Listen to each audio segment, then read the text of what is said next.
اللہ تعالیٰ نے 5 آیات میں ایمان والوں کا ذکر کیا تھا، اس کے بعد 2 آیات میں جو کھلم کھلا کفر کرنے والے ہیں، اعلانیہ کفر کرتے ہیں، ان کا ذکر ہم نے پڑھا تھا۔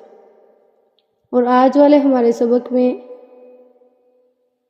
اللہ تعالیٰ منافقین کا ذکر کر رہے ہیں، لیکن ایمان والوں کا ذکر 5 آیات میں ہوا ہے اور کافروں کا ذکر 2 آیات میں۔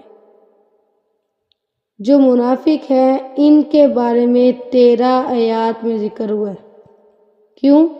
اس لیے کہ جو چھپا ہوا کفر ہوتا ہے وہ زیادہ خطرناک ہوتا ہے اور اس کی پہچان بہت مشکل ہوتی ہے۔ تو فرمایا وَمِنَ النَّاسِ،